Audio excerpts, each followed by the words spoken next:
Ma'am क्या है? Ma'am जब आपने मतलब वो दिया एग्जाम आपके इंटरेस्ट वाला, तो मैम आपके जो 3-4 मार्क्स रहा, तो आपको ऐसा नहीं लगा कि आपका कोटा होता तो आपको ज्यादा मार्क्स मिलते? मैम ये कोटे का होता है थोड़ा डिफरेंस देखो जो कोटे की जो कोटा होता है, जो दिया जाता है आरक्षण, जिसको मैं सिंपल भाषा में बोलूँ आरक्षण, यहाँ लिखूंगी मैं बड़ा बड़ा सा। जो आरक्षण दिया जाता है, ये दुनिया हिंदुस्तान का सबसे मिसअंडरस्टूड कॉन्सेप्ट है। आरक्षण का मतलब होता है, आरक्षण इसलिए आया था कि जिन लोगों को ज़रूरत थी, जब स्पेशली जब दुनिया में इंडिया में छुआछूत जब होता था, छुआछूत कि आप किसी की कास्ट डिफरेंट है तो आप उसको छूते नहीं हो, उस टाइमिंग पे आरक्षण को इंट्रोड्यूस किया गया था ताकि सबको इक्वल अधिकार मिले। तो जिनको लोग इक्वालिटी नहीं देते हैं, उनको जॉब्स नहीं देते हैं, उनको इक्वल राइट्स नहीं मिलते हैं, जॉब में प्रमोशन के नहीं मिलते। जैसे लड़का लड़कियों में भी ये होता है कि लड़कों को जल्दी प्रमोशन मिल जाती है एक स्ट्रॉन्ग पोजीशन पे, लड़कियों को इतनी जल्दी मिलती नहीं है, ये फैक्ट है। ठीक है, काफी जगहों पे आपको देखने का मिलेगा, जैसे कहते हैं ना, लड़का लड़की का भेद होता है। उसी तरीके से लोगों के साथ भी भेद होता है कि वो उस जात का है तो उसको आपने सुपीरियर रैंक पे नहीं रखना, दूसरे बंदे को रख लो। तो इसको हटाने के लिए आरक्षण इंट्रोड्यूस किया गया है, और आरक्षण बहुत यूजफुल चीज होता है, स्पेशली जो बहुत ही लोअर मिडिल क्लास साइड से आ रही। जब मैं एलयू में पढ़ती थी, मैंने सबसे ज्यादा आरक्षण का जो पॉजिटिव एक्सपेक्ट है ना वहां देखा था। वहां पे ऐसे बच्चे थे जो ऐसे गांव से आए थे जिनके पेरेंट्स भी नहीं है। ठीक है, जब मम्मा है, मेरे को अभी भी मेरा दोस्त याद है, उसकी मम्मा है, और वो क्या करती थी, दूसरों के खेतों में वो मतलब जो वीड्स होते हैं ना, जो मतलब ऐसे प्लांट्स आ जाते हैं जो नहीं चाहिए होते, वो उगते थे, उनको काटने का काम करती थी। अब उसके बेसिस पे वो अपने बच्चों को कैसे पढ़ाएंगी, सोचने की बात है ना। घर ही बड़ी मुश्किल से चलता था उनका। तो वहां पर जिन बच्चों के पास कोटा था, उन बच्चों को जो गवर्नमेंट थी, अब मुझे पता नहीं अब होता है या नहीं, लेकिन एलयू की गवर्नमेंट उन बच्चों को पैसे देती थी पढ़ने के लिए। तो उनकी बुक्स के, उनके हॉस्टल के पैसे और उनके खाने के पैसे वहां से आते थे, और कॉलेज की फीस। सो आरक्षण उनके लिए है जिनको जरूरत है। तो जिनको जरूरत है उनके लिए आरक्षण है। जरूरत है in the terms of finance, उनके पास इतना पैसा नहीं है कि वो क्लास लगा सके, तो अगर उनको यहाँ पे फ्री क्लास मिल रही है, ये अच्छी बात है। ऐसे बच्चे जिसके पास इतना पैसा नहीं कि वो फॉर्म भर सके या अच्छे स्कूल में जा सके जहाँ पर एक्चुअल में प्रोनाउंसिएशन भी सिखाई जाती है, लेकिन वो ऐसे स्कूल में जा रहा है जहाँ मुश्किल से टीचर आ रहा है, तो ऐसे जगह जहाँ पे किसी को आरक्षण की जरूरत है, उसको आरक्षण जरूर मिलना चाहिए। लेकिन अनफॉर्चुनेटली जिनको आरक्षण की जरूरत नहीं होती, फॉर एग्जाम्पल इनके पास आरक्षण था, इनको अच्छा रैंक मिल गया, इनको अच्छा रैंक मिल गया गवर्नमेंट का, तो इनके पास अच्छे पैसे आते हैं, तो इनकी फैमिली फाइनेंशियली स्टेबल है, अभी अच्छी खासी कोचिंग पे करके ले सकते हैं। राइट। लेकिन फिर भी ये अपने बच्चों के जब एंट्रेंस एग्जाम्स है तो वहां पर आरक्षण का कोटा लगा रहे हैं, जबकि ये उनको अच्छे से प्राइवेट कोचिंग भी दे रहे हैं, सब कुछ है, फिर भी आरक्षण का कोटा लगा रहे हैं, तो यहाँ यूज गलत है। तो आरक्षण एक बहुत अच्छी चीज है और ये होनी चाहिए, और इससे हिंदुस्तान में बहुत फायदा होता है, लेकिन आरक्षण का गलत यूज गलत है। और ऐसे बहुत लोग हैं जो करते हैं, जाली सर्टिफिकेट भी बनाते हैं, कुछ नमूनों को तो मैं जानती भी हूँ। तो पूछते भी है, मैम ये चल जाएगा, ऐसे भी है। ठीक है, लेकिन आरक्षण is a beautiful concept. Right. So ये होना चाहिए और ये बहुत ज़रूरी है। बाकी मैंने जब तुम्हें उस टाइम पे तो मैंने सोचा था कि हाँ यार आरक्षण होता, क्योंकि मेरी सीट गई ऐसे थी, तो फिर मुझे भी लगा कि मेरे पास होता तो इसकी जगह मेरे को मिल रही होती सीट। लेकिन जब मैं बड़ी हुई, स्पेशली जब मैं पोस्ट ग्रेड में गई और मैंने जब देखा कि उस आरक्षण की वजह से कितने बच्चे हैं जिनको एक्चुअली खाना मिलता है, तब मेरे को रियलाइज़ हुआ कि अच्छा है मेरे पास नहीं थी, क्योंकि मुझे ज़रूरत नहीं थी, मैंने तो ज़िंदगी बना ली ना अपनी अच्छी। लेकिन वो किसी और को ज़्यादा ज़रूरत थी, मतलब मेरे पास इतना तो था ना कि मैं नॉर्मल कॉलेज अफोर्ड कर सकूँ, देयर वाज किड जिसके पास इतना भी नहीं है। सो आरक्षण की जिसको जरूरत है उसे करना चाहिए, इट्स अ ब्यूटीफुल कॉन्सेप्ट, लेकिन जो मिस यूज करते हैं वो गलत करते हैं, और ये कहने में मुझे कोई शर्म नहीं है, इसलिए मैं रिकॉर्डिंग पे बोल रही हूँ। Yes. Thank you Sahil. Okay. हाँ भाई, और कोई डाउट है तो पूछो। मैम लोग मैम मैम जैसे लोग ऐसे बोलते हैं ना कि बीएससी करने, जैसे बीएससी करोगे तो वो बीएससी वो लोग करते हैं जिनको कुछ नहीं आता, बट मैम ऐसा हाँ, थोड़ी ना है। नहीं ऐसा नहीं है, मेरे को लगता है मुझे कुछ नहीं आता। सैलरी पता है मैम मेरी इसमें कितनी ऐसी है? बात है, देखो आप तो फ्यूचर डॉक्टर्स को पढ़ा रहे हो, तो आपको आपको नहीं आता था, ये बात तो हो ही नहीं सकती। कहने की बातें हैं, सैलरी पता है कितनी है मेरी, कैसी बातें कर रहे हो तुम? बता दो। मैम जैसे हम हाँ चलो, राइट क्षमा, थोड़ी क्षमा, थोड़ा सा मोटिवेशन भी जरूरी है। चलो, तो हम लोग कर रहे थे मैम ट्रांसपोर्ट इन प्लांट्स। नहीं मानोगे? हाँ बोलो। सैलरी बता दो अपनी। बता दो। चलो यार, अब इधर आ जाओ। तो ट्रांसपोर्ट इन प्लांट की बात कर रहे थे, और हमने अभी तक प्लांट में वाटर का ट्रांसपोर्ट पढ़ा था, इससे क्वेश्चन आता है। तो मुझे क्विकली एक चीज बताओ, जब मैंने तुमको वाटर का ट्रांसपोर्ट पढ़ाया, क्योंकि तुम लोग थक गए थे और सो गए थे, है ना, कुछ तो भाग भी गए थे और बता के जा रहे थे कि मैं जा रहा हूँ। तो ये जो ट्रांसपोर्ट ऑफ प्लांट बनाया था, इसमें सबसे पहले मैंने बताया था कि रूट से पानी रूट में देते हैं, वहां से पानी प्लांट में जाता है। तो जब रूट में पानी आता है तो पहला ट्रांसपोर्ट जो होता है, रूट पानी जो है रूट में एंटर कर रहा है, वो पैसिवली कर रहा था एक्टिवली? यस, ठीक है। तो इसमें क्रिएट होता है root pressure.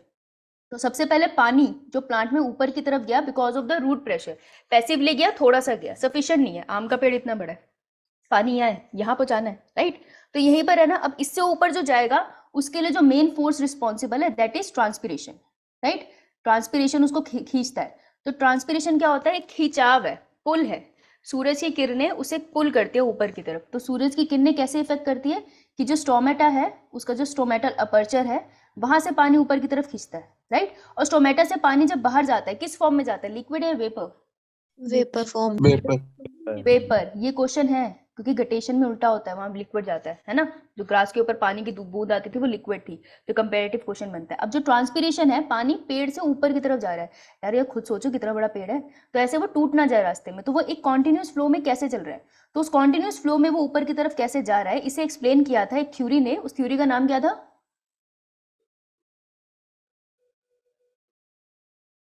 Cohesion, adhesion, transpiration theory. Cohesion, adhesion, transpiration theory.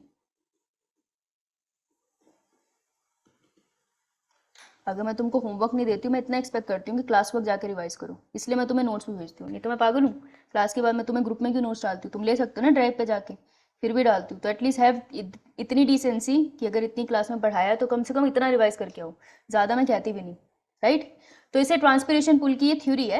ये थ्योरी बताती है आपको कि पानी कैसे कॉलम की तरह ऊपर जा रहा है, क्यों टूट टूट कर नहीं जा रहा है। ये कहती है कि जो पानी के मॉलिक्यूल्स हैं उनमें आपस में मोहब्बत है, एक दूसरे के साथ हाइड्रोजन बॉन्ड से जुड़े हुए हैं। तो इस फोर्स को हम क्या बोलते हैं? इस मोहब्बत का क्या नाम है?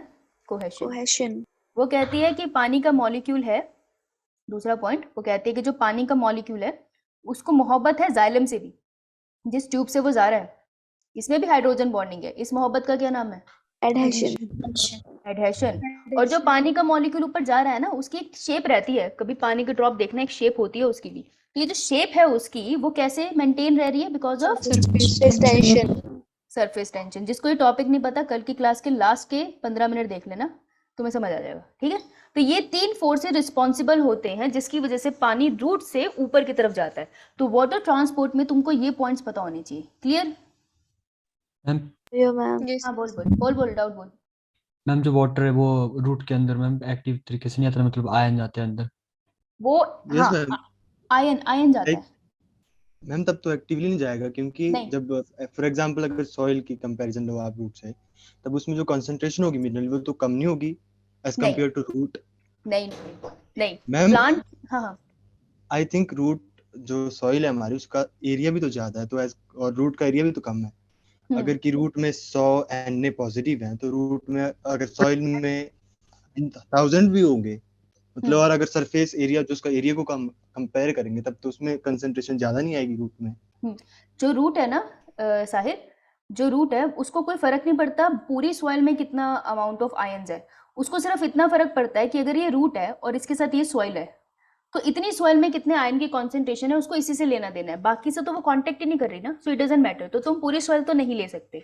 जहां तक रहा रूट और सॉइल के कंपैरिजन में, तो ये देखा गया है कि हमेशा प्लांट के अंदर ज्यादा आयंस पाए गए हैं। ये एक्सपेरिमेंटली देखा गया है कि प्लांट के अंदर ज्यादा आयन पाए गए हैं एज कम्पेयर टू सॉइल, क्योंकि सॉइल के अंदर आयंस भी होते हैं, ठीक है। सॉइल के अंदर आपको क्या कहते हैं, माइक्रोब्स भी मिलेंगे, सॉइल के अंदर आपको डेड ऑर्गेनिज्म भी मिलेंगे। तो ये बहुत सारी चीजें हैं जो सॉइल के अंदर मिक्स होती है। तो इसलिए कंपैरेटिवली सॉइल के अंदर ज्यादा, रूट के अंदर ज्यादा आयन होते हैं एज कम्पेयर टू सॉइल। ये एक्सपेरिमेंटली देखा गया है एक्चुअल में, ठीक है।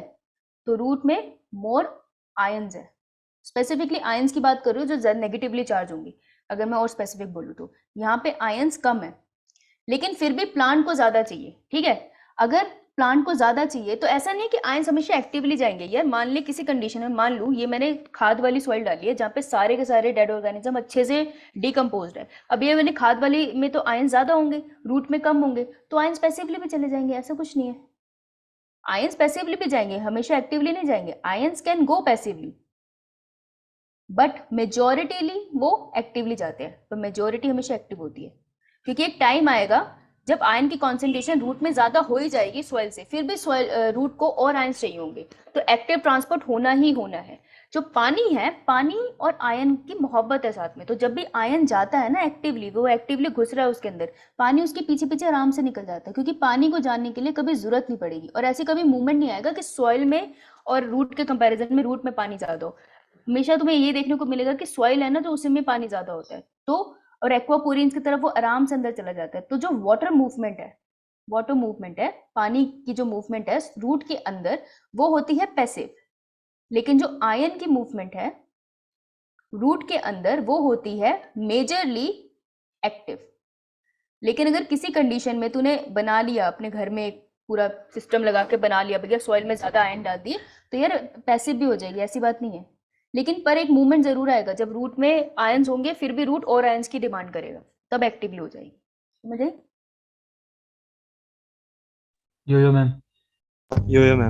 ठीक है, राइट। तो ये वाला पानी का खत्म। अब पानी पढ़ लिया तो एक बार खाना पढ़ लो, खाना पढ़ लिया उसके बाद ये चैप्टर ही खत्म हो गया, कुछ बचा ही नहीं। खाना ट्रांसपोर्ट करने का जो मेन जुगाड़ होता है वो कौन सी पाइप्स होती हैं? फ्लोएम होती है, राइट। और खाना बनता कहाँ पे है? लीफ में बनता है, राइट। तो ये बात तो हमें पता है अच्छे से कि खाना यहाँ पर बनता है, राइट। ओके, यहाँ डाल दे, ठीक है। सो अब जो तुमको याद रखना है वो ये कि सबसे पहले जो फूड है वो सिंथेसाइज हो रहा है। मैं फूड की कहानी सुना रही हूँ, ठीक है, ठीक है। सिंथेसाइज हो रहा है हमारा, ओके, ठीक है, देख लो लीव्स में, ओके। और खाना चाहिए कहाँ?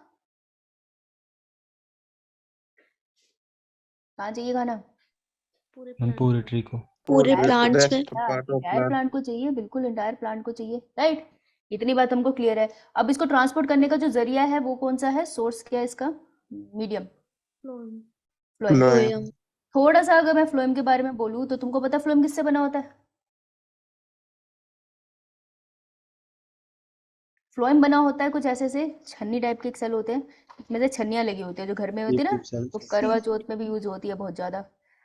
हम तो आटा ही छानते हैं उससे, हम नहीं जानते भैया किसी को, खुद को शीशे में देख लेते हैं हम, हैं? क्या होती है ये होते हैं सीव ट्यूब सेल्स, ठीक है, सीव ट्यूब सेल्स। क्योंकि सीव्स है ना, ये सीव मतलब छोटी छोटी छन्नी जैसे, और इनके पास न्यूक्लियस नहीं होता, जिंदा होते हैं लेकिन ये, ठीक है। जिंदा कैसे होते हैं? इनके साथ जो कंपेनियन है ना, उन्होंने जिंदा रखा है। तो कभी अगर तुम मर जाते हो ना, तो तुम्हारे दोस्त तुम्हें जिंदा रखते हैं, तो वो तुम्हारे कंपेनियन सेल्स है, ठीक है। तो इनके साथ लगे होते हैं कंपेनियन सेल्स। कंपेनियन सेल्स की खास बात क्या है कि कंपेनियन सेल्स के पास होता है अपना पर्सनल न्यूक्लियस, अपना पर्सनल रखते हैं, वो करते हैं सीव टू टेल को जिंदा, कहते हैं जिंदा रहेंगे, ठीक है। तो कंपेनियन सेल्स होते हैं और सीव ट्यूब सेल्स होते हैं, और यहीं कहीं लगा होगा जाइलम, क्योंकि ऐसा नहीं है जाइलम कहीं और का है, ये जाइलम भी तो आसपास ही लगा होगा ना। तो मैं अगर ऐसा बना दूं तो तुम में से आई होप कोई बुरा नहीं मानेगा, ठीक है। मैं यहाँ बना देती हूँ जाइलम, बहुत अच्छा डायग्राम नहीं है मैं मानती हूँ, लेकिन अपा यहाँ पे कुछ और समझने की कोशिश कर रहे हैं। कह रहा जाइलम पास में ही होते हैं, इतनी बात हमें क्लियर है कि जाइलम फ्लोर पास पास में होते हैं, और इनमें एक्सचेंज ऑफ मटेरियल भी होता है, ठीक है। तो खाना जाएगा तुम्हारा फ्लोएम के अंदर से, तो इतना पार्ट है हमारा फ्लोएम का। अब जिसने बहुत ही कायदे से पढ़ लिया था जाकर इसके एनाटॉमी, उनका भला हो। जिन्होंने नहीं पढ़ा था तुम्हारा लॉस है यार, पढ़ लो ना, जब पढ़ा रही थी तो क्या दिक्कत है। चलो अब खाना जाएगा फ्लोएम से, तो देखो सबसे पहले लीव है, बड़े प्यार से इस चीज को समझना, यही समझ लो खत्म हो जाएगा टॉपिक। ये रहा पौधे का पत्ता, पत्ते ने बनाया खाना। फूड किस फॉर्म में बनाता है? ग्लूकोज, लेकिन ग्लूकोज में होती है मॉडिफिकेशन, मॉडिफिकेशन होके वो बन जाएगा सुक्रोज। तो बेटा सुक्रोज की फॉर्म में वो घूमेगा प्लांट में, समझ आई? पहली चीज तो ये रहा पहला नीट का क्वेश्चन। सबको दिख रही है स्क्रीन? Yes ma'am.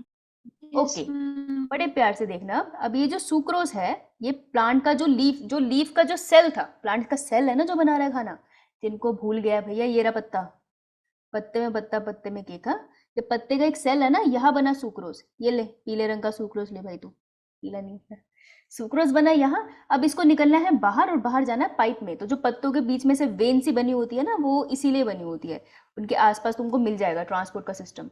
तो यहाँ इसको आना है पाइप के अंदर, ठीक है। तो अब ये जो सुक्रोज है, इनको जाना है फ्लोएम के अंदर, लेकिन फ्लोएम के अंदर खाना नहीं है ना, तो सुक्रोज को हायर कॉन्सेंट्रेशन से लोअर कॉन्सेंट्रेशन के अंदर जाना है। लेकिन सुक्रोज प्लाज्मा मेम्ब्रेन को कैसे क्रॉस करे? सबकी मेम्ब्रेन्स है ना, तो मेम्ब्रेन्स को क्रॉस करने के लिए उसको मेहनत लगती है, और उसको लिए कहते हैं एटीपी। तो सुक्रोज की क्या हो रही है यहाँ पर? लोडिंग, खाना डल रहा है पाइप के अंदर। क्या बोल रहे जब पाइप बंद कर ले, बहुत पिटेगी बेटा। तो सुक्रोज की हो रही है लोडिंग। तो ये लीफ है, लीफ का सेल है, इसने सुक्रोज बनाया, ये डाल रहा है पाइप में। तो पाइप में डालने के लिए जब वो मेहनत करेगा तो वो एटीपी यूज करेगा। It is an active process. ये है नीट का क्वेश्चन, ठीक है। अब लोडिंग होगी तो लोडिंग से सबसे पहले खाना कहाँ जाएगा भाई? पहले गया कंपेनियन सेल में। इतना डिटेल में कोई पूछेगा नहीं, पर मैं तुम्हें जबरदस्ती बताऊंगी, मुझे पता 2-3 लोग डाउट पूछेंगे। फिर वो गया हमारा सीव ट्यूब सेल में, सीव ट्यूब सेल, STC, ठीक है। अब इसके अंदर गया। अब जब इसके अंदर लोडिंग होगी तो भर गया बहुत सारा खाना फ्लोएम के अंदर। मैं इसको सीधा लिख सकती हूँ, फ्लोएम में खाना गया। बुरा तो नहीं मानोगे? No ma'am. फ्लोएम में खाना गया, बहुत सारा खाना चला गया इसके अंदर। अब खाना अच्छे खासे मिनरल्स आयन है ना, तो मिनरल आयन देकर किसका मन ललचाएगा? वाटर। Water, exactly. जब ये प्रोसेस हुआ उसी टाइम पे वाटर फ्रॉम जाइलम, पानी उस जालिम के चंगुल से बच के एंटर इनटू फ्लोएम। ऐसा नहीं है पूरा जाइलम खाली कर देगा वो, लेकिन कुछ तो एंटर हो ही जाएगा। इतनी बात समझ आई? यस अस्मिता, ठीक है। तो कुछ पानी यहाँ से, देखो कुछ पानी यहाँ से इसमें आ गया, तो फ्लोएम के अंदर पानी भी आ गया थोड़ा सा, और फ्लोएम के अंदर रोटी भी आ गई। हाँ भाई बोल साहिल। मैम इस टाइम कंडीशन हाइपो रहेगी, हाइपरटोनिक हो जाएगी। अभी देख, जब तू बता, रुक रुक, तू बता। जब इसके अंदर बहुत सारा खाना आ गया और बहुत सारा पानी आ गया, प्रेशर बिल्ड हो गया। Yes ma'am. बहुत सारा प्रेशर बिल्ड हो गया बेटा। अगर पानी अंदर की तरफ मूव कर रहा है ना, तो अगर वो दूसरे मीडियम से इधर की तरफ मूव कर रहा है, दैट मीन्स यहाँ पे कंडीशन हाइपरटोनिक है ना, तभी तो पानी आ रहा है उस तरफ, है ना। अब देख, तो इसकी वजह से मैम क्योंकि पानी फ्लोइंग नहीं आएगा, मतलब लाइक जब खाना क्या आवाज नहीं आ रही तेरी? देख माइक बंद करके बोल रहा है, ऑन करके बोल। देखो, जब तक साहिल जी समझते हैं कि वो माइक ऑफ करके बोल रहे हैं, तब तक मैं तुम्हें नीचे बताती हूँ। ये प्रोसेस देखो, तीसरे से मैं 4th यहाँ लिख रही हूँ, दिख रहा है ना सबको? अब देखो, क्योंकि यहाँ पर बहुत सारे आयंस हैं और यहाँ पे बहुत सारा पानी है, तो हो गया बहुत ज्यादा प्रेशर वाली सिचुएशन। तो यहाँ पर क्या हो गया? Pressure high. और हमें एक चीज पता है कि जहां पर बहुत ज्यादा प्रेशर होता है दिमाग में, तो हम क्या करते हैं? टेंशन लेते हैं। उसके बाद क्या करते हैं? सो जाते। लो प्रेशर एरिया पे जाती है ना जब, तो सो जाती है ना साहिल? पबजी, हाँ यस मैम। अच्छा, हाँ तो लो प्रेशर एरिया पे जाती है ना तू, राइट। तो हाई प्रेशर से, ये हाई प्रेशर एरिया, ये देखो ये रेड कलर से दिखा रही है, हाई प्रेशर एरिया है। तो फ्लोएम कहता है भाई लो प्रेशर एरिया में जाना है। तो लो प्रेशर एरिया में जाने के चक्कर में वो दूसरी डायरेक्शन में मूव करता है जहाँ पे खाने की जरूरत होती है, क्योंकि वो लो प्रेशर एरियाज होते हैं, वहां पर खाने की कमी होती है। तो फूड जो होता है, फूड प्लस ये जो इसके साथ वाटर है, moves to low pressure area. Low pressure area की तरफ जाएगा।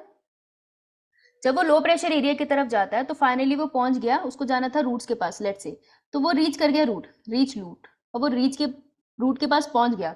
तो अब ये देखो फ्लोइंग की हालत देखो, वो ऐसे खड़ा है, उसके पास खाना भी है, उसके पास पानी पे, पर वो खड़ा है और रूट के सेल को देख रहा है कि मैं आ तो गया लेकिन मुझे अंदर भी तो आना है। तो जब उसको इस पाइप पे चढ़ाया था तो एनर्जी लगी थी ना, तो अब जब उसको उतारोगे तब भी तो एनर्जी लगेगी ना। सेब के पेटियां रखोगे तो एनर्जी लगेगी, सेब की पेटियां उतारोगे तब भी तो एनर्जी लगेगी। तो रूट पे रीच करने के बाद फ्लोएम की होती है अनलोडिंग, और अनलोडिंग के प्रोसेस में क्या लगता है? एटीपी। एटीपी यूज हो गया। तो ये पूरा प्रोसेस जो होता है, इसको हम क्या कहते हैं? अभी डरना मत, पेज पलट दूंगी। Pressure flow hypothesis. Pressure flow hypothesis क्यों कहती हूँ? क्योंकि ये सारा प्रोसेस स्टार्ट ही प्रेशर की वजह से हुआ। अगर हाई प्रेशर क्रिएट नहीं होता तो खाना कभी मूव नहीं करता, ठीक है। तो खाना ऐसे मूव हुआ। अब मुझे बताओ, जब खाना फ्लोएम से चला गया तो पानी रुकेगा? No ma'am. तो 8th स्टेप में हम कहेंगे water goes back to xylem, xylem के पास चला गया वो।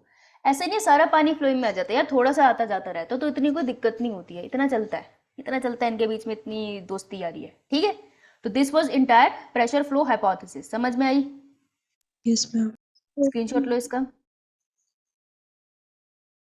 मैम डन, ठीक है।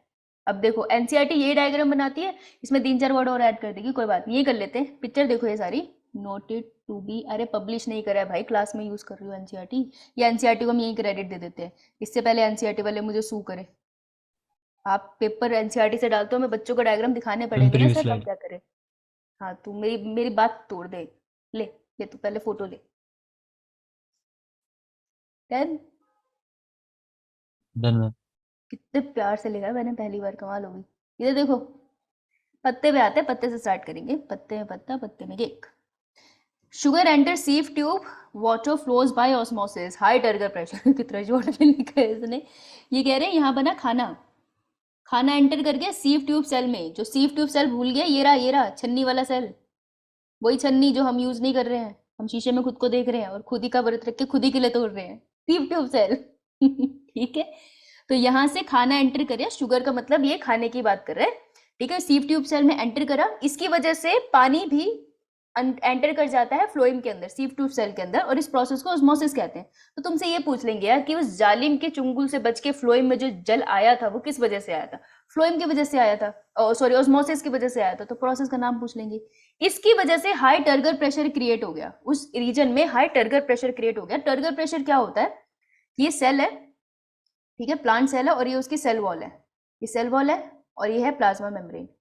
तो जब इसके अंदर तुम कुछ भी डाल दो, स्पेशली पानी डाल दो, तो क्या होता है कि प्लाज्मा मेम्ब्रेन ना फूल जाती है, ठीक है, प्लाज्मा मेम्ब्रेन फूल जाती है। लेकिन जो सेल वॉल होती है ना, cell wall is a rigid structure, cell wall ना तो अपने आप को श्रिंक करता है और ना ही वो कभी अपने आप को मोटू करता है। तो सेल वॉल तो उतनी ही थी, ठीक है, लेकिन प्लाज्मा मेम्ब्रेन मोटू होगी। अब प्लाज्मा मेम्ब्रेन कहती है सेल वॉल के कि भाई और जगह दे, और सेल वॉल कहता है टिक के बैठ जा, मैंने नहीं देनी जगह। तो ये जो सेल वॉल और प्लाज्मा मेम्ब्रेन के बीच का कलेश है, कि उनके बीच की जो लड़ाई है, एक दूसरे के ऊपर ये प्रेशर अप्लाई करते हैं। तो ये जो सेल वॉल प्लाज्मा मेम्ब्रेन पे प्रेशर अप्लाई कर रही है और प्लाज्मा मेम्ब्रेन सेल वॉल के ऊपर प्रेशर अप्लाई कर रहा है, इसे हम कहते हैं टर्गर प्रेशर। ठीक है साहिल, पूछा था तूने शायद कभी मुझसे, इसे कहते हैं turgor pressure. So turgor pressure is a pressure जो सेल वॉल प्लाज्मा मेम्ब्रेन पे जा रही है कि टिक के बैठ जाओ, और प्लाज्मा मेम्ब्रेन सेल वॉल के ऊपर बोल रहा है प्लीज प्लीज मुझे बड़ा होने दे, ठीक है। तो यहाँ टर्गर प्रेशर इंक्रीज हो गया, टर्गर प्रेशर इंक्रीज हुआ तो हायर प्रेशर एरिया बन गया, तो खाना मूव करने लग गया। खाना जब मूव करने लग गया तो बढ़िया से जा रहा है, इसको तोड़ना मत, ठीक है। मूव करेगा तो फाइनली चला जाएगा यहाँ पर रूट के पास। अब रूट के पास क्या होगा, सीव ट्यूब सेल से ये खाना बाहर निकल जाएगा और पानी वापस से जाइलम की तरफ चला जाएगा। अब अपने एनसीईआरटी के डायग्राम में बड़ा बड़ा यहाँ लिख लेना, एक एटीपी तो यहाँ लगा लो और एक एटीपी यहाँ लगा लो। अमाउंट ऑफ एटीपी नहीं पूछते, एक मत लिखना, सिर्फ एटीपी लिख लेना। तो भैया एटीपी लोडिंग और अनलोडिंग में यूज होती है और नीट ये क्वेश्चन बहुत बार पूछता है। इज इट क्लियर बेटे, ये रूट पे ही थोड़ी जाएगा, ये खाना इस पत्ते के पास भी तो जा सकता है ना, हो सकता है खाना नहीं बना पा रहा, इसको धूप वूप नहीं मिल रही थी, तो ये यहाँ भी तो जा सकता है ना खाना। और देखो रूट भी तो खाना स्टोर करती है, पतझड़ के बाद रूट से खाना ऊपर की तरफ जा रहा है। तो फ्लोएम का फ्लो जो होता है वो बाय डायरेक्शनल होता है, यूनी डायरेक्शनल नहीं होता, मल्टी डायरेक्शनल नहीं होता, दो तरफा होता है। सोर्स जहां खाना बना उससे सिंक की तरफ जाएगा। अगर मैं इनकी डायरेक्शन बदल दूं, मैं सोर्स को यहाँ बना देती हूँ, अब रूट सोर्स है क्योंकि रूट्स के पास स्टोर खाना था, अब वो सिंक की तरफ जाएगा, जो नए पत्ते आ रहे हैं उनकी तरफ। तो ये बाय डायरेक्शनल फ्लो होता है, दैट्स इट। समझ आई?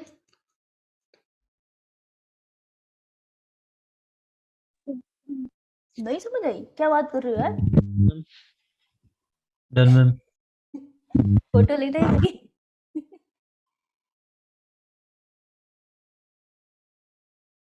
नहीं समझ आई तो बताओ, पहले तो मैं सोचूं क्या समझ नहीं आया। आ गया?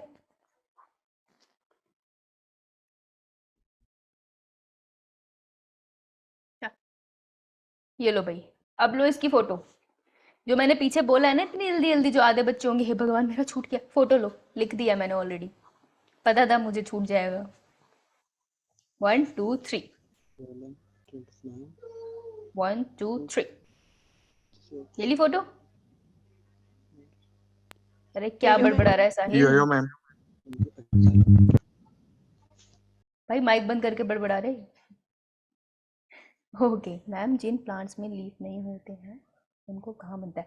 बेटा जो प्लांट बिल्कुल यंग होते हैं ना, अभी लीफ बने भी नहीं है, तो उनमें जो हरा रंग की स्टेम ना उनकी हरी होती है, तो उनके स्टेम में फोटोसिंथेसिस हो रही होती है, हरे पार्ट में ही होती है। मैम प्रीवियस स्लाइड मैम, ये Done? सेम समझा दो। क्या इससे भी ये समझाओ। last- ये कौन सा पॉइंट बता ये 7th वाला। Water again enter into the xylem, जब फ्लोएम से खाना चला गया किस में, रूट के सेल में, है ना। रूट के सेल्स यहाँ पे क्या है, सिंक। तो जब खाना चला गया तो पानी तो यहाँ अकेला रह गया ना। अब क्वेश्चन ये है कि पानी क्यों नहीं चला जाता रूट के सेल में। एक्चुअली इसका आंसर हमें भी नहीं पता, पर ये देखा गया है कि पानी प्रेफर करते हैं वापस जाइलम में जाने के लिए, क्योंकि जाइलम में उसकी पाइप थी। तो फिर लौट के बुद्धू घर को आए, जो पानी होता है वो दोबारा से अपने जाइलम के पास चला जाता है कि चल मैं तेरे साथ ही ट्रेवल करूंगा। ठीक है। Yes ma'am. वाटर की मूवमेंट, हाँ वाटर की मूवमेंट पैसिव है, उसमें एनर्जी मत लगाना। ओके। खाने की मूवमेंट एक्टिव है। डन। Yes ma'am. और मैम प्लांट को कब पता लगेगा कि लाइक अब उस पार्ट को कि लीफ को अब पानी की जरूरत है, लाइक वो हाँ तो ये, रूट्स पर एब्जॉर्ब कर ही रही है। हाँ ये तो जो मूवमेंट होती है वो प्रेशर की वजह से होती है, लेकिन अगर हम सच में पूछे कि उसको कैसे पता चलता है, तो सेल टू सेल कम्युनिकेशन होता है। कुछ सिग्नलिंग होती है जो सेल एक दूसरे को भेजते हैं और थ्रू अपने सरफेस के रिसेप्टर से उसे जानते हैं। तो वो आउट ऑफ द स्कोप है, तो मैं वो तो कोई यहाँ डिटेल में नहीं बता पाऊंगी, पर सेल टू सेल सिग्नलिंग जब तू पढ़ेगा ना बड़ी क्लासेस में, पैराक्लाइन एंड ऑल दैट, तब तुम्हें समझ आएगा। तो सेल एक दूसरे से बात करके बताते हैं। मूवमेंट प्रेशर की वजह से होती है, लेकिन पहले उनमें बातचीत होती है कि ये मूवमेंट करानी है। ठीक है। Done ma'am. ओके चलो, अब आता है गिरलिंग एक्सपेरिमेंट। गिरलिंग एक्सपेरिमेंट क्या होता है? अरे कुछ नहीं होता यार मैम, इतना ज्ञान कैसे है आपको इतना। अरे यार मैं पोस्ट ग्रेजुएशन करी, सो थोड़ी रही थी मैंने बोला ना पोस्ट ग्रेजुएशन बहुत दिल से करी है मैंने। तब मेरे को मेरा मतलब की चीज़ मिली थी, एक भी क्लास मिस नहीं करती थी मैं। मेरी क्लास में मैं सारे एक्सपेरिमेंट खुद कर लेती थी। कितने बच्चे थे हमारे घर में? 13 थे। मैंने कितनी एनिमल सर्जरी की थी? 10 करी थी मेन पेपर में। वो टीचर रिफ्रेशमेंट ले रहे थे तब तक मैंने एनिमल सर्जरी कर दी थी, क्योंकि मेरा हाथ बहुत तेज था और मुझे चूहों से डर नहीं लगता था। तो ओ ये रिकॉर्डिंग में बोला मैंने? नहीं, उन्होंने खुद किया था पेपर मैम। एनीवेज मुझे नहीं पता यहाँ क्या बात हो रही है। तो एक एक्सपेरिमेंट होता है गिल्डिंग। हर केस डलवाओगे तुम तो मेरे पे। कुछ नहीं यार, ये डालना था कि खाना किससे ट्रेवल कर रहा है, जाइलम से कर रहा है, फ्लोएम से कर रहा है। तो कहते हैं कि जब तुम किसी पेड़ को छूते हो, ब्राउन ब्राउन कलर का, वो बहुत हार्ड हार्ड सा होता है, तो उसको हम कहते हैं बार्क। ठीक है। बार्क में होते हैं बढ़िया से फ्लोएम। ध्यान से सुनो इस बात को, एक बार ही सुन लो, पाप लगेगा तुम्हें, 2 बार करवाओगे मुझसे। ठीक है। और बाग के सेंटर में होता है वुड। देखो आज तक तो हमें ये बात पता ही नहीं थी, लेकिन एक्चुअल में सेंट्रल रीजन को वुड कहते हैं। ठीक है। बाग तो बाहर डेड रीजन होता है जिसको पेन भी नहीं होती, तो उसके साथ तुम खेल सकते हो। अर्जुना पेड़ की बाग लेके अगर उसको पीस लो ना तो बहुत अच्छा एंटी एक्ने रिएजेंट बन जाता है उससे। बट छोड़ो चलो। तो ये होता है हमारा वुड। वुड के अंदर जनरली अच्छा खासा अमाउंट का फ्लोएम जाइलम प्रेजेंट होता है। ठीक है। तो जरा ध्यान से ना ये लाइनों को लेबल कर लेना, नहीं तो उड़ जाओगे। ये है हमारा जाइलम, जालिम इंसान जो पानी को लेके जाता है, और ये हमारा फ्लोएम। हमें जानना था खाना किससे जाता है, जालिम या फ्लोएम से। तो गर्लिंग एक्सपेरिमेंट में क्या करते हैं हम लोग, चीरा लगा देते हैं। ठीक है। यानी कट लगा देते हैं। कहाँ तक? यहाँ तक कट लगाएंगे। साइंटिस्ट को पता होता है कहाँ तक कट लगाना है। जो सर्जरी कर रहा है उसको बहुत आइडिया होता है चीजें कहाँ तक जानी है। ठीक है। तो वो यहाँ पे कट लगा देते हैं किसे, सॉरी बाक वाले रीजन में। बेटा किसी को समझ नहीं आया तो सुन लो ना, यहाँ पे कट लगा दिया। ओके। अब जब कट लगा के उन्होंने छोड़ दिया, जब कट लगा के उन्होंने छोड़ दिया तो फ्लोएम तो ट्रेवल कर रहा होगा ना, रोटी तो नीचे जा रही होगी यहाँ से, लेकिन रोटी यहाँ के इकट्ठी हो गई। इधर तो बढ़िया जा रही थी, इधर भी कट लगा देते। छोड़ो वो हम भेदभाव करते हैं, यहाँ भी कट लगाएंगे हम। ठीक है। तो जो खाना था वो बेचारा नीचे नहीं जा पाया। खाना नीचे नहीं जा पा रहा, लेकिन ऊपर से तो आ रहा है ना, क्योंकि रूट तो बोल रहा होगा खाना चाहिए खाना चाहिए, लेकिन खाना आ नहीं रहा। तो खाना कोशिश करता है नीचे जाने की, और फिर क्या होता है वो यहाँ पे इकट्ठा होना स्टार्ट हो जाता है। तो आफ्टर अ वाइल तुम देखोगे कि यहाँ पर स्वेलिंग हो गई। तो यहाँ पर जो पेड़ का रीजन है वो स्वेल सा हो जाता है। तो जब यहाँ स्वेल होता है फिर साइंटिस्ट क्या करते हैं, इतने रीजन को बाहर निकाल के ऑब्जर्व कर लेते हैं, अच्छे से स्टडी करते हैं। तो उनको पता चलता है कि यहाँ पर है फूड ब्लॉकेज हो गई है, क्योंकि हमने पाइप तो काट दी थी फ्लोएम की। तो उनको ये पता चल गया कि जो फ्लोएम होता है वो रिस्पॉन्सिबल होता है for the transport of food. ठीक है। तो गर्ल्डिंग एक्सपेरिमेंट हमें बताता है that phloem is responsible for transport of food. Right. अब क्वेश्चन जो नीट का आता है वो ये आता है कि अगर मैं गर्ल्डिंग एक्सपेरिमेंट करूं तो प्लांट का कौन सा पार्ट पहले मरेगा, उसके स्टेम पहले मरेंगे या फिर उसके रूट्स पहले मरेंगे? तो कौन सा पार्ट पहले मरेगा? स्टेम। कोई और अपनी टिप्पणी देना चाहेगा? रूट। रूट्स मैम, उनके पास खाना नहीं पहुंच रहा। ए बावली, खाना तो रूट्स के पास नहीं बोला, भूखा वो मरेगा। तो पहले रूट्स विल डाई। लिख लेना है कहीं। ये क्वेश्चन आया हुआ है इसलिए मुझे याद है, मुझे बहुत हंसी आई थी सोच के कि क्यों पूछ रहे हैं ऐसे सवाल हमसे, गलत हो जाते हैं ऐसे सवाल। ठीक है, अभी देखो, अगर इस पिक्चर को ध्यान से देखोगे तो यहाँ पे तुमको, अरे मैंने कल ही किया हुआ ये, देखो यहाँ पे देखो तुमको गब्बू सा मिलेगा, ये कितना मोटू हो गया है। यहाँ पे सारा फूड इकट्ठा हो गया यार, इस वजह से ये रीजन कंपैरेटिवली मोटा हो रहा है एज कम्पेयर टू अदर। ठीक है, this is girdling experiment, clear? Then इसकी फोटो लो। Done, ma'am. बहुत बढ़िया, चलो। तुमको लग रहा है खत्म हो गया, इंट्रोडक्शन दे के भेजूंगी आज। ठीक है, क्वेश्चन कराऊंगी मैं इसके, लेकिन इसके क्वेश्चन मैं तुम्हें मंडे को कराऊंगी। मैं थोड़ा सा और चैप्टर कराना चाहती हूँ, उसके बाद कराऊंगी, ऐसे मुझे मज़ा नहीं आएगा। मैं तुम्हें थोड़ा कंफ्यूज करना चाहती हूँ, फिर कराऊंगी मैम वियर्ड क्वेश्चन। बट इस फूड को हम खा सकते हैं साहिल? न्यूट्रिशन है, हाँ आप उसको कर सकते हो। जैसे अगर आप किसी पेड़ को काटते, जैसे सॉफ्ट सॉफ्ट या जैसे गोभी खा रही है, गोभी गोभी होती है ना, ये गोभी का फूल है, तो तुम उसका इतना सा नीचे नीचे रीजन होता है, मम्मी इसको काट के फेंक देती है, स्टेम रीजन ही होता है उसका। इस रीजन को लो, इसको ऊपर से छिल दो पूरा, तो सेंटर में तुमको बिल्कुल व्हाइट कलर का पिलपिला सा रीजन मिलेगा। वो प्लांट का खाना ही होता है जो वो गोभी को प्रोवाइड कर रहा है। तुम उसको खा सकते हो, मीठा होता है, मैं तो पका के खाती हूँ, बहुत न्यूट्रिशियस होता है, तो खा सकते हैं। बाकी तू बीमार हुआ तो मुझे तो फोन मत करियो भैया। मैम लास्ट डाउट, बहुत, हाँ अस्मिता, थोड़ा बहुत साथ साथ होते हैं, लेकिन बड़े वाले पेड़ में हम थोड़ा सा डिफरेंशिएट कर सकते हैं क्योंकि उसमें सेकेंडरी ग्रोथ भी दिखती है ना। हाँ बोलो साहिल। मैम वो एपोप्लास्ट एंड सिम्प्लास्ट का जो आपने बोला था कि लाइक एपोप्लास्ट को प्रेफर करेगा प्लांट, बट उसको सिम्प्लास्ट करने के लिए उसको मजबूर किया जाता है, तो वो क्यों हुआ? क्योंकि एंडोडर्मिस जो था ना, कहाँ गया, हाँ सो गया था ना कल तू, इसीलिए हुआ तेरे साथ।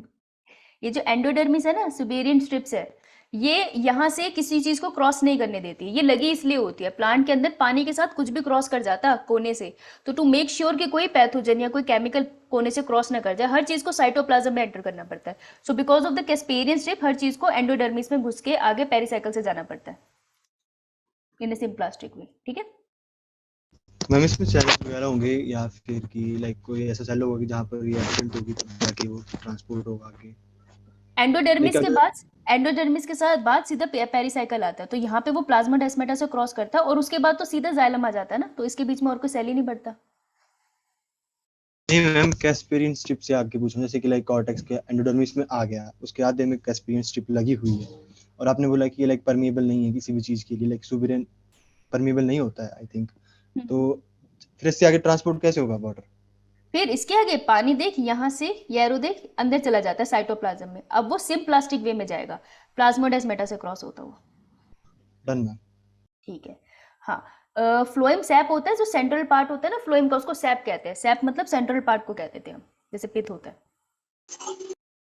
ठीक है, अब आएगा फोटोसिंथेसिस। अब मेरी बात सुनो ध्यान से, फोटोसिंथेसिस और रेस्पिरेशन बहुत अच्छे से प्यार से मेरे से पढ़ लेना, मैं तुमको बता रही हूँ। बहुत तंग करेगा ये चैप्टर, लेकिन अगर ये चैप्टर हो गया ना तो प्लांट फिजियो में किसी चीज से डर नहीं लगेगा।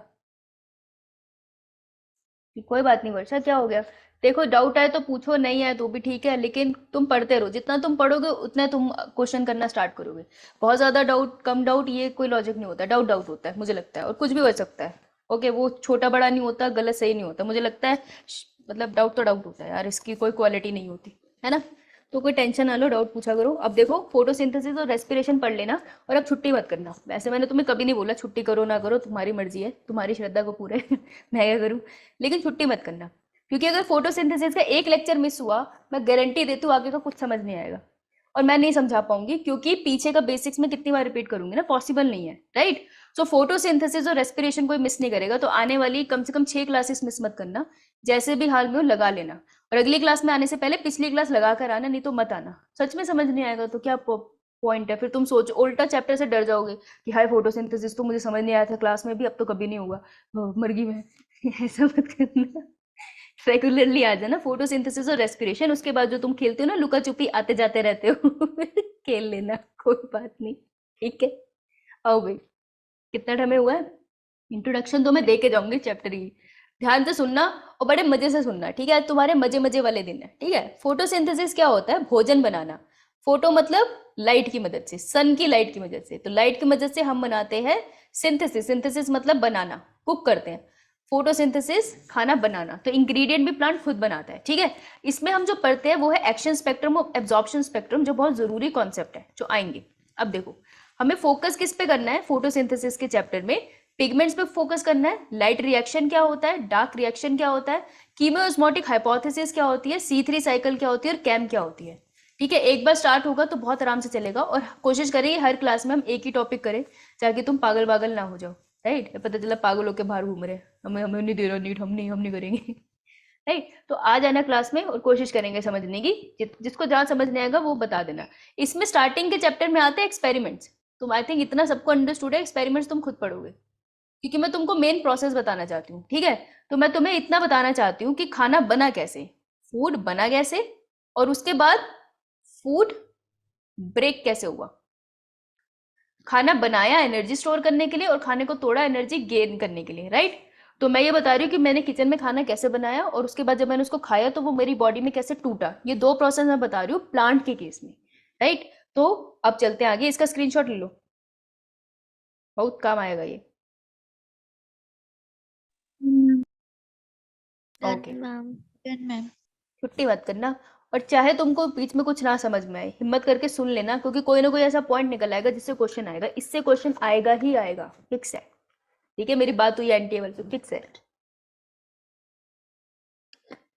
एमसीआई वालों से, medical council of India, national testing agency भी है ये। चलो, photosynthesis is the process of food production by green plants, ठीक है। बेसिक रिएक्शन में बढ़ते हैं CO2 H2O ग्लूकोज, और उससे ऑक्सीजन बनता है, ऑक्सीजन निकल जाता है, उसको हम सांस लेके सूंघ लेते हैं, ठीक है, हम ले लेते हैं अपने पास।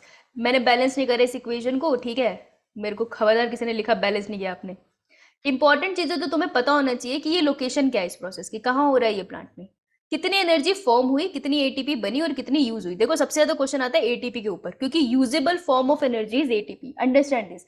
FAD आप सुनोगे, NADPH सुनोगे, ये जितनी एनर्जी की फॉर्म्स हैं, प्लांट बेशक इनको बनाए, हमारी बॉडी बेशक इनको बनाए, लेकिन यूज हम सिर्फ एटीपी करते हैं। तो तुम समझ रहे हो ना, चाहे हमारे पास बिटकॉइन पड़े हैं या फिर मेरे पास बैंक का चेक पड़ा है, मैं यूज सिर्फ मेरे हाथ का कैश कर सकती हूँ, ठीक है। पेटीएम नहीं चल रहा है इस दुनिया में, ओके। तो एटीपी ही है यूजेबल फॉर्म ऑफ एनर्जी, बाकी सब मोम आया है, ओके। चलो, कौन से एंजाइम यूज हुए ये पता होना चाहिए, अगर कोई एंजाइम यूज हुआ है तो, ठीक है। इसका स्क्रीनशॉट लिया, यस Done, मैम। ma'am.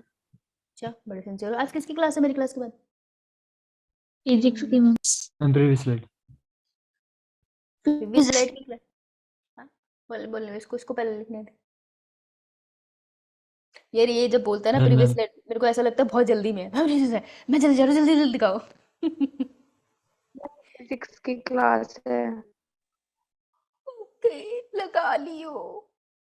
ये है प्लांट का सेल, तो प्लांट के सेल के बाद सेल वॉल भी होगी, मैं हर जगह नहीं बनाऊंगी, लेकिन अंडरस्टूड समझती हूँ कि तुम्हें पता है, ठीक है। अब इसमें जो हरे रंग का तुमको दिख रहा है, ये एक ऑर्गेनेल है जिसका नाम है क्लोरोप्लास्ट। इसके अंदर जो फिल है, भरा हुआ है, वो क्लोरोफिल पिगमेंट है। बहुत सिंपल मिस्टेक है ये, क्लोरोप्लास्ट और फिल में क्लोरोफिल पिगमेंट का नाम है, ये अच्छे अच्छे लोगों से मिस्टेक होती है, ठीक है। और ये जो दूसरा ब्लू कलर में तुमको यहाँ दिख रहा है, ब्लू नहीं होता, ऐसे गुच्चू गुच्चू सा, इसका नाम क्या होगा? माइटोकॉन्ड्रिया, ठीक है, ओके। अब एक प्रोसेस है जो यूनिवर्सल है, हर सेल में होता है, प्रोक्रियोटिक सेल में, यूक्रियोटिक सेल में, हर सेल के अंदर होता है। मतलब बैक्टीरिया की बॉडी में भी हो रहा है और मेरे सेल में भी हो रहा है। सोच रहे हो तुम कितने सिमिलर है हम? अगली बार बैक्टीरिया मुझे इन्फेक्शन करेगा, बताऊंगी मैं उसे, क्या नाम है उस प्रोसेस का? ग्लाइकोलाइसिस, ग्लूकोज को तोड़ने का। ग्लाइकोलाइसिस होता कहाँ पे है? Cytoplasm of a cell. किसके साइटोप्लाज्म में हो रहा है? प्रोकैरियोट में भी और यूकैरियोट में भी, प्लांट में भी और एनिमल में भी, कोई भेदभाव नहीं, ठीक है। This is a very basic question. तो ग्लाइकोलाइसिस होती है साइटोप्लाज्म में, वो हो ही रही है। हमने आज बात करनी फोटोसिंथेसिस के इंट्रोडक्शन की। तो फोटोसिंथेसिस का जो प्रोसेस होते हैं, 2 प्रोसेस होते हैं, ठीक है। ये रहा फोटोसिंथेसिस, गलत स्पेलिंग, कोई बात नहीं। एक होता है भरी रोशनी में, लाइट रिएक्शन, दूसरा होता है भरी रोशनी में, लेकिन हम उसको फिर भी डार्क रिएक्शन बोलते हैं। नहीं तो हमें पता कैसे चलता है ना 2 अलग रिएक्शन है, तो हमने अलग अलग नाम दे दिए, ठीक है। जो लाइट रिएक्शन होता है, डार्क रिएक्शन होता है, दोनों के दोनों क्लोरोप्लास्ट में होते हैं, दिख रहे हैं ना तुम्हें, बनाया मैंने। अब डार्क रिएक्शन के अंदर जो होता है वो होती है केल्विन साइकिल, जिसे कहते हैं 3-3 साइकिल। साइकिल को ऐसे गोला बना के बिंदी बनाने का, पेपर में नहीं बना के आनी। तो ये भी क्लोरोप्लास्ट के अंदर हो रहा है, तो तुम्हें प्रोसेस का नाम पता चल गया ना कहाँ हो रहा है। इसके अलावा नहीं, हाँ क्या बोली, हाँ इसके अलावा जो होती है एक और सिंथेसिस है ना, कीमो ऑस्मोटिक ऐसे करके बताई थी, हाइपोथेसिस, सुना है कुछ? ये वाला जो वर्ड था ना बेटा, वो भी क्लोरोप्लास्ट के अंदर हो रहा है। ओके, अब एक आता है अगला चैप्टर रेस्पिरेशन, उसमें बड़ी खतरनाक सी चीज आती है जिसको हम ऐसे बुलाते हैं इलेक्ट्रॉन ट्रांसपोर्ट चेन, सुना है? Yes sir. माइटोकॉन्ड्रिया में होता है। और एक और खतरनाक सी चीज होती है, एक और खतरनाक सी चीज होती है जिसको हम ऐसे कह देते हैं क्रेब साइकिल, वो भी माइटोकॉन्ड्रिया में होता है। तो इस पिक्चर से लोकेशन पता चल जाएगी। मैम प्रोसेस मैंने तुमको एक नहीं बताया है अभी बताऊंगी, लेकिन पिक्चर से पता चल गई ना। नीट का क्वेश्चन यहीं से आ जाता है। तुम सोचो तुमको पूरा प्रोसेस नहीं आता है, लेकिन अगर उसने यही पूछा है कि लाइट रिएक्शन कहाँ होता है तो क्लोरोप्लास्ट में होता है, तो 4 नंबर मिल गए, तो ऐश कर अपनी, है ना? डन, फोटो ले ली, चलूं आगे? Done ma'am. बहुत बढ़िया, ठीक है। अच्छा, अगले क्लास में मैंने इसमें और लिखा था, इसका भी ले लो भाई फोटो स्टार, फोटो कॉपी। इसको हम कहते हैं सेल की रेस्पिरेशन, सेलुलर रेस्पिरेशन, और इसको हम कहते हैं फोटोसिंथेसिस। दोनों चैप्टर एक दूसरे से इंटरलिंक्ड है, तुम्हें पता भी नहीं चलेगा एक कब खत्म हुआ दूसरा कब स्टार्ट हुआ। धोखा करूंगी मैं तुम्हारे साथ, देखना तुम। चलो, ओह ये ग्रीन कलर नहीं दिख रहा, वॉइस लैग हो रही है। No ma'am. बड़े ऐसे नहाते हैं ना, तो ऐसे कान में ऐसे थोड़ा सा सोप लगा के उंगली डाल के ऐसे ऐसे करके साफ किया अगर तू पता था मुझे एक बच्चा जरूर बोलेगा प्रीवियस सेल है, तुम लेते क्यों नहीं हो जल्दी से स्क्रीनशॉट, मेरे को यार जाना भी है। अभी मैं थोड़ा सा तो तैयार भी होंगी चलो भाई, तो अब ये जो मैंने बनाया है कोई बता सकता है क्या है? क्लोरोप्लास्ट। क्लोरोप्लास्ट के अंदर पड़े होते हैं सिक्के, देखो देशी भाषा में समझेंगे आज, ठीक है? कोई बात नहीं शमा, मेरी बातों का बुरा मत माना कर, ठीक है? और बुरा मानती भी है तो मान ले, लेकिन मैं तो ऐसी बोलूंगी बुरा मत माना करो, मैं तुम लोगों को डांट नहीं रही होती, मतलब मैं डांटूंगी, मेरे को बहुत कम गुस्सा आता है, मैं बस थोड़ी चिड़चिड़ी सी हूँ, गुस्सा नहीं आता मुझे सच में याद नहीं है लास्ट टाइम मुझे गुस्सा कब आया था चलो, तो क्लोरोप्लास्ट के अंदर पड़े होते हैं सिक्के, ठीक है? क्लोरोप्लास्ट के अंदर पड़े होते हैं सिक्के। ये रहा मेरा क्लोरोप्लास्ट। क्लोरोप्लास्ट कहाँ पड़ा है ये मैंने बताया नहीं, मेरा भी दिमाग खराब है, फिर कहूंगी बच्चों से क्वेश्चन नहीं हो रहा। ये रहा लीव, ठीक है? ग्रीन लीव, अच्छा दिख गया तुझे हरा रंग। इसके अंदर पड़ा ये गब्बू सा क्लोरोप्लास्ट। डबल मेम्ब्रेनस है सिंगल मेम्ब्रेनस है? डबल मेम्ब्रेन का। मेम्ब्रेन किससे बनी होती है? फॉस्फोलिपिड की बाइलेयर से। सेल और सेल के अंदर की सारी चीजों में जहां भी लेयर है ना, फॉस्फोलिपिड की बाइलेयर ही है, वही लगे हुए हैं फॉस्फोलिपिड जो बनाए थे, ठीक है? अब इसके अंदर, इसको मैं जरा बाहर निकाल के दिखा रही हूँ, जरा ध्यान से देखना, एक ही लेयर बना रही हूँ, थकाना मत मुझे। एक सिक्का रखा, एक सिक्के को क्या बुलाऊंगी मैं? ग्रेन।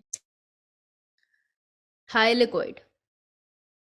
स्पेलिंग गलत हो सकते हैं, उसके लिए मुझे कोई शर्म नहीं है, ठीक है? थाइलेकोइड, एक सिक्का थाइलेकोइड। अब थाइलेकोइड की भी अपनी मेम्ब्रेन है, यानी प्लाज्मा मेम्ब्रेन है ना, वही लिपिड की बाइलेयर, ये इसकी मेम्ब्रेन है। तो थाइलेकोइड मेम्ब्रेनस स्ट्रक्चर है और इसे हम कहते हैं थाइलेकोइड, मतलब एक सिक्का, सिक्के के ऊपर सिक्का, सिक्के के ऊपर सिक्का। अब मैं इसे क्या बुलाऊंगी? ये हो गया मेरा स्टैक ऑफ कॉइन्स ना, स्टैक बन गया, ये सिक्के के ऊपर सिक्का रख दिया, तो मैं इसे बुलाऊंगी अब ग्रैनम, राइट? और अगर मैं बोलूं ये सॉरी ग्रैना, ठीक है? अब एक सिक्के के ऊपर सिक्का लगा जो स्टैक है, वो साथ वाले सिक्के से अटैच होता है एक पुलिया के थ्रू, पुल लगा इनके बीच में, ठीक है? इसका नाम क्या होता है? लैमेला। स्ट्रोमा, हाँ क्योंकि lamella, yes correct, absolutely correct. Green है ना ये, तो यहाँ पर भी पिगमेंट होगा, ये फोटोसिंथेसिस में काम करता है, नीट का क्वेश्चन है ये। अभी एक और कॉइन बना लो, देखो सबकी मेम्ब्रेन है, मैं बड़ी करके नहीं बना रही हूँ, तो तुम ऐसा मत समझना कि मैंने भेदभाव किया, ठीक है? अब दो बन गए ना ये, तो मैं दोनों को एक साथ बुला सकती हूँ ग्रैनम, ठीक है? अब देखो, जो ये क्लोरोप्लास्ट के अंदर भी तो यार, अब ये जो बाकी का हिस्सा जहाँ कुछ नहीं पड़ा, यहाँ पे क्या पड़ा होगा? साइटोप्लाज्म, लेकिन क्लोरोप्लास्ट का साइटोप्लाज्म है थोड़ा अलग होगा, तो ये जो साइटोप्लाज्म होता है इसका, इसको हम बुलाते हैं स्ट्रोमा। क्या बुलाते हैं? स्ट्रोमा, ठीक है? इतनी बात क्लियर? अब क्वेश्चन ये आता है कि ये क्लोरोप्लास्ट है, तो क्लोरोप्लास्ट क्या होती है? प्रोकैरियोटिक सेल की मॉडिफिकेशन है, तो इसके पास अपना डीएनए होगा, यस मैम। इसके पास अपना एक सर्कुलर डीएनए, और इसके पास एक और ऑर्गेनेल होगी, क्या नाम है उसका? राइबोसोम। राइबोसोम। कौन से वाले होंगे? 70S। 70S ribosome, right. इतनी बात क्लियर है। हमें डायग्राम पे क्वेश्चन आता है। क्वेश्चन इज, मैं फोटोसिंथेसिस बोल रही हूँ और मैं कह रही हूँ वो 2 टाइप की होती है ना, मैं यहाँ लिख देती हूँ, बुरा ना मानना। फोटोसिंथेसिस ना 2 स्टेप में होती है, ठीक है, 2 कदम है उसके। तो पहला कदम है जिसे हम कहते हैं लाइट रिएक्शन। तो कहाँ होता है लाइट रिएक्शन? इसमें मैंने क्लोरोप्लास्ट तो बोल दिया। तो लाइट रिएक्शन होता है, ध्यान से देखना, यहाँ पर थाइलाकोइड की मेम्ब्रेन में, यहाँ पर होगा लाइट रिएक्शन। और स्ट्रोमा लैमेला में भी लाइट रिएक्शन होता है। तो लाइट रिएक्शन कहाँ होता है? मैं यहां लिख रही हूं, थाइलाकोइड मेम्ब्रेन। मेम्ब्रेन में होता है, उसकी बीच में मत चले जाना, बीच में पानी टूटता है। और कहाँ होता है? Stroma lamella. ये क्वेश्चन बनता है, बहुत टेक्निकल क्वेश्चन बनते हैं, इसलिए मैं तुम्हें बिल्कुल ऐसे मतलब लेट लूट के पढ़ा रही हूँ। ये तुम बोर मत हो जाना, और बोर हो जाओ तब भी सुन के जाना। इतना क्लियर? यो मैम। खींचो भैया फोटो, इसलिए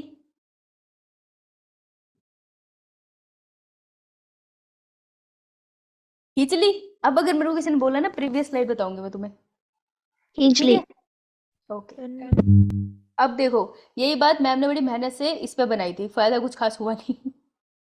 यही क्लोरोप्लास्ट है, ठीक है, ये थाइलाकोइड है, ये उसका ग्रैनम हो गया। ये देखो, यहाँ पर भी हो रहा है कौन सा रिएक्शन? Light reaction.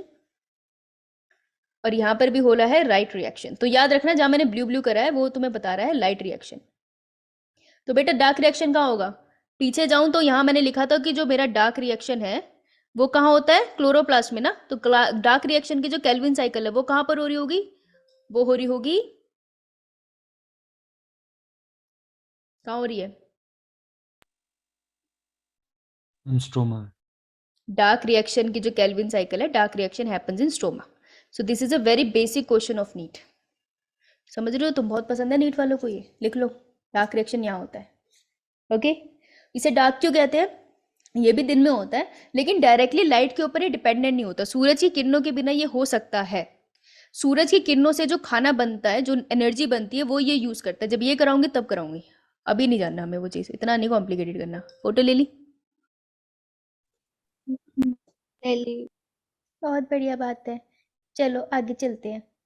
अब इसके बाद रुको थोड़ा सा, और मुझे बताओ, पार कहीं पढ़ा था पहले? आर या पार? Ma'am, photosynthetic activated radiation. हाँ, yes, very good. So Kshama बेटी, ये है क्लोरोप्लास्ट, है ना? तो क्लोरोप्लास्ट का जो अपना साइटोप्लाज्म है, इसको मैं कहती हूँ स्ट्रोमा। और क्लोरोप्लास्ट के अंदर जो थाइलाकोइड के सिक्के पड़े हैं और वो एक दूसरे से कनेक्टेड है, तो जिस पुल के थ्रू वो कनेक्टेड है उसको मैं कहती हूँ स्ट्रोमा लैमिला। ठीक है, ये फर्क है। स्ट्रोमा लैमिला में लाइट रिएक्शन होता है और स्ट्रोमा में डार्क रिएक्शन होता है। ठीक है, नाउ पार होते हैं फोटोसिंथेटिकली एक्टिव रेडिएशन। हमने कोई इकोलॉजी के चैप्टर में पढ़ा था, कौन सा चैप्टर था?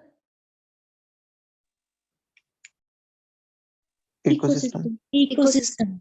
ये जो तूने क्वेश्चन के फॉर्म में मुझसे आंसर पूछा है ना साहिल, हाँ, इकोसिस्टम में पढ़ा था हमने। तो फोटोसिंथेटिकली एक्टिव रेडिएशन, सूरज की जितनी किरणें पड़ती है सब फोटोसिंथेसिस में यूज नहीं होती है, सिर्फ एक पर्टिकुलर वेवलेंथ की लाइट यूज होती है। वेवलेंथ, जिसको ऐसे ऐसे लैम्डा बना देते थे, ठीक है, एक पर्टिकुलर वेवलेंथ की लाइट है जो प्लांट यूज करते हैं भोजन बनाने के लिए, राइट। तो हर आंच पे खाना नहीं बना सकते ना, एक पर्टिकुलर आंच में मम्मी कुकर चढ़ा देती है, फिर सीटी बजती है। तो वो जो पर्टिकुलर आंच है ना जिसपे खाना बनेगा प्लांट के ऊपर, वो आंच है हमारी 400 to 700 नैनोमीटर की लाइट। तो पार इज 400 to 700, जिसमें हमारा विबग्योर भी आता है, वही इंद्रधनुष।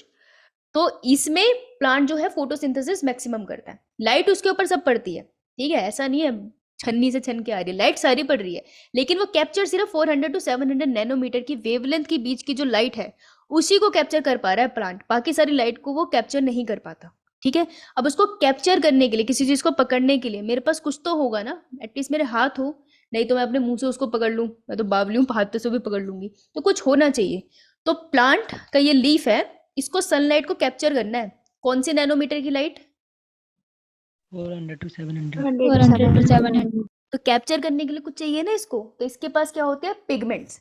तो प्लांट के पिगमेंट्स का काम ही ये होता है कि वो उसको कैप्चर करे। ये जो तुमको सब्जियों में फलों में कलर दिखते हैं वे पिगमेंट्स की वजह से ही होते हैं, लेकिन वो कलर इसलिए नहीं था कि तुमको बहुत खूबसूरत फल दिखे। यार जब फ्रूट ही बन गया, पॉलिनेशन थोड़ी होनी है अब, तो उसमें कलर क्यों है? वो पिगमेंट्स ऑलरेडी प्लांट के अंदर है क्योंकि उसको फोटोसिंथेसिस वाली लाइट कैप्चर करनी थी। ठीक है, ये काम होता है पिगमेंट का। अब एनसीईआरटी की एक लाइन है जो शायद नीट में पूछी जा सकती है, मुझे बहुत ही इंपॉर्टेंट लगी, मैंने लिख दी। पेपर क्रोमेटोग्राफी एक टेक्निक होती है जो यूज होती है टू सेपरेट दिस पिगमेंट्स।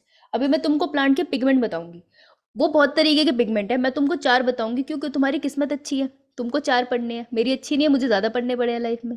ठीक है तो ये जो पिगमेंट है एक दूसरे से अलग करने के लिए फोटो पेपर क्रोमेटोग्राफी यूज की जाती है। इसको एज इट इज याद रख लो, प्रोसेस जानने की जरूरत नहीं है, वैसे बहुत ईजी होता है। आगे चलूं? या ना या वेवलेंथ लिख लेना, मेरा भी दिमाग खराब है, वेवलेंथ मैंने लिखा नहीं है तो बच्चा फ्रीक्वेंसी समझ ले। तो चलो, पिगमेंट कौन कौन से होते हैं? एक तो हमें सबको पता है, क्या नाम है? क्लोरोफिल क्लोरोफिल ए, एक होता है क्लोरोफिल बी, एक होता है कैरोटिनॉइड्स, बहुत अच्छे होते हैं सेहत के लिए। एक होते हैं ज़ैंथोफिल्स। क्वेश्चन ये है कौन सा सबसे ज्यादा इंपॉर्टेंट है फोटोसिंथेसिस के लिए? और दूसरा मैं कह रही थी ना, मैं ये बताना भूल गई कि लाइट रिएक्शन कहाँ होता है? थैलेकोइड की मेम्ब्रेन में। क्यों होता है? क्योंकि यहाँ पर पिगमेंट पड़े होते हैं, इसलिए होता है। ये जितने पिगमेंट मैंने तुम्हें बताया है ना, सबके सब यहाँ पड़े हैं। देखना भी बताऊंगी कल के लेक्चर में कैसे पड़े हैं। चलो, ये सारे पिगमेंट देख लिए हमने। अब हमको पता है क्या जानना है? हमें ये जानना है कि फोटोसिंथेसिस सबसे ज्यादा कौन से पिगमेंट में होती है, मतलब कौन सा पिगमेंट मेनली रिस्पॉन्सिबल है for the process of photosynthesis. ठीक है, अब ये जान ले, कोई दिक्कत? नो मैम, नहीं जाने? मैम कोई दिक्कत नहीं। कोई दिक्कत नहीं, तुझे की दिक्कत होगी बावली, पढ़ा तो मैं रही थी ज्यादा नहीं पढ़ा पाऊंगी, सर आने वाले हैं। देखो, क्लोरोफिल एक ये है, क्लोरोफिल बी ये है। तो जब क्लोरोफिल को डेटा को ऑब्जर्व किया, मैं तुम्हें ग्राफ बहुत सिंपल पढ़ाने वाली हूँ, ठीक है, क्योंकि एनसीईआरटी से कॉम्प्लिकेटेड करती है। तो ध्यान से देखना, यहाँ पर मैंने वेवलेंथ ऑफ लाइट लिखी है। ठीक है, तो जब क्लोरोफिल ए का पिगमेंट मैंने ले लिया, ये रहा मेरा क्लोरोफिल ए का पिगमेंट, डार्क ग्रीन कलर का होता है। तो मैंने देखा कि क्लोरोफिल ए की पीक है 450 और शो कर रहा है वो पीक 650 नैनोमीटर पे। इसका क्या मतलब है? इसका मतलब है कि जब भी सनलाइट पड़ रही थी ना प्लांट क्लोरोफिल ए के मॉलिक्यूल के ऊपर, तो जो क्लोरोफिल ए का मॉलिक्यूल था ना वो सबसे ज्यादा वर्किंग था जब उसके ऊपर 450 नैनोमीटर की लाइट पड़ी, और जब उसके ऊपर 650 नैनोमीटर की लाइट पड़ी तब ये सबसे ज्यादा वर्किंग था। इतनी बात समझ में आई? जब मैंने फिर क्लोरोफिल बी डाला जो हल्के हरे रंग का होता है, तो मैंने देखा कि क्लोरोफिल बी ना सबसे ज्यादा काम कर रहा था, लाइट को कैप्चर कर पा रहा था, एब्जॉर्ब कर पा रहा था जब 500 नैनोमीटर की लाइट थी और जब 600 नैनोमीटर की लाइट थी। ठीक है, इतनी बात समझ आई कि यहाँ क्या हुआ है? तो कुछ नहीं रखा है, ऐसे हाथ लो और इमेजिन करो इसके ऊपर क्लोरोफिल ए का पिगमेंट है। इंक डाल देते हैं ना हम, तो पानी डाल के देख लो, पानी डाला हुआ तुमने। अब तुमने क्या करना है, इसको सनलाइट देनी है और इसकी एक्टिविटी रिकॉर्ड करनी है। कैसे करी तुम्हें ये इसमें नहीं जाना। तो जब मैंने इसके ऊपर सनलाइट डाली, तो जैसे ही 450 नैनोमीटर की लाइट पड़ी ना इसके ऊपर, तो इसने बहुत काम दिखाया, इसने बहुत अच्छे से उसको एब्जॉर्ब कर लिया। और फिर जब इसके ऊपर 650 नैनोमीटर की लाइट पड़ी, तब भी इसने उस लाइट को बहुत अच्छे से एब्जॉर्ब किया। बाकी सबको एब्जॉर्ब नहीं कर रहा था, उनको जाने दे रहा था, ऐसे ही रिफ्लेक्ट होने दे रहा था, अपने आप से पास होने दे रहा था। वैसे ही मैंने दूसरे हाथ में क्लोरोफिल बी लिया, जब सनलाइट डाली तो 500 नैनोमीटर की लाइट वो बहुत अच्छे से खींच रहा था और 600 नैनोमीटर की लाइट वो बहुत अच्छे से खींच रहा था, बाकी जाने दे रहा था। इतनी बात क्लियर हुई? Yes ma'am. तो इस ग्राफ से पता चला मुझे कि जो भी पिगमेंट है वो जो लाइट है उसको कौन सी वेवलेंथ की लाइट को एब्जॉर्ब करता है, कौन सी वेवलेंथ की लाइट को पिगमेंट कब एब्जॉर्ब करता है, मुझे इस ग्राफ से ये पता चला। राइट, ऐसे ही हुआ ना? यस। इसी को मैं मातृभाषा में लिख देती हूँ, क्या दिक्कत है? तो यही बात मैंने यहाँ लिख दी है, इसको हम कहते हैं एब्जॉर्प्शन स्पेक्ट्रम। एब्जॉर्प्शन स्पेक्ट्रम क्या होता है? ये वो ग्राफ है जो तुम्हें शो कर रहा है, ध्यान से देखना।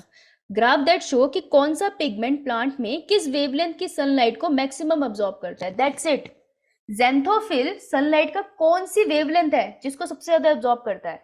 क्लोरोफिल ए कौन से क्लोरोफिल ए सनलाइट की कौन सी वेवलेंथ को सबसे ज्यादा एब्जॉर्ब करता है?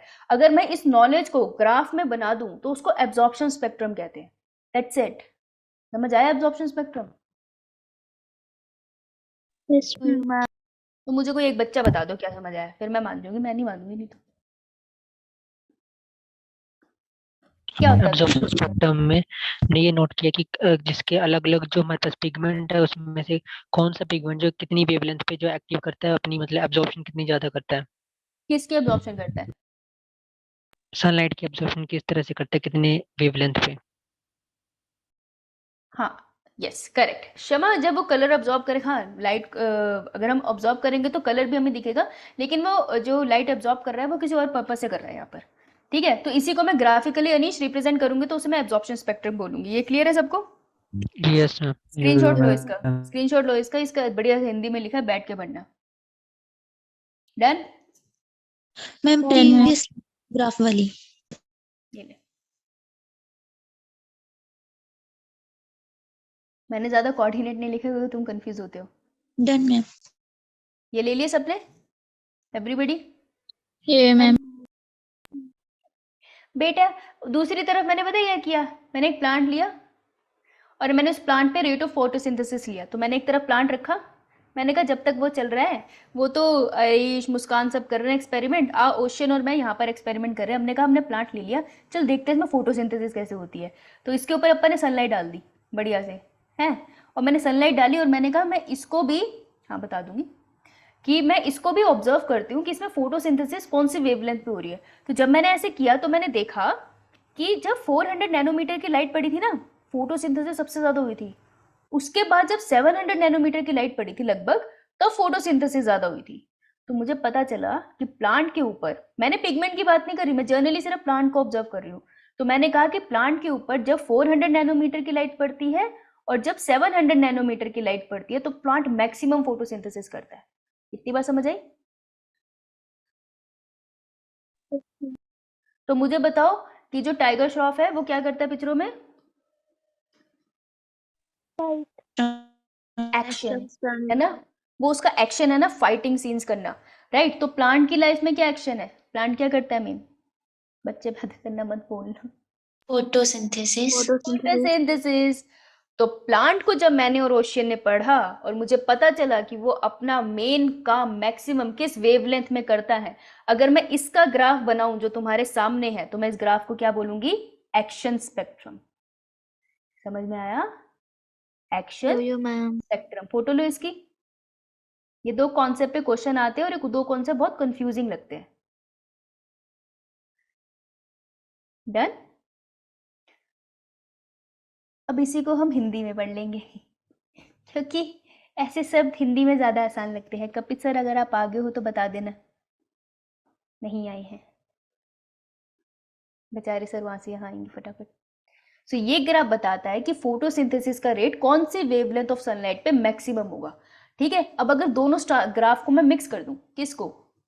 क्लोरोफिल ए वाले को और ये जो मेरा एक्शन स्पेक्ट्रम बना है इस वाले को, अगर मैं इसको मिक्स कर दूं तो एब्जॉर्प्शन स्पेक्ट्रम।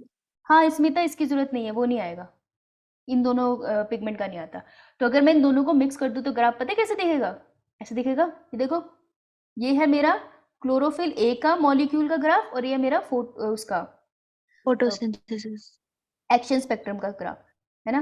तो जब मैंने इसको मिक्स किया तो मुझे पता चला कि फोटोसिंथेसिस, मजे की बात है, सबसे ज्यादा कहाँ हो रही है? 400 nanometer. Around 400 nanometer and 700 nanometer. तो फोटोसिंथेसिस सबसे ज्यादा कौन से पिगमेंट की रेंज में हो रही है? Chlorophyll a. तो सबसे ज्यादा एसेंशियल पिगमेंट कौन सा है for the process of photosynthesis? Chlorophyll a. Photo लो इसकी।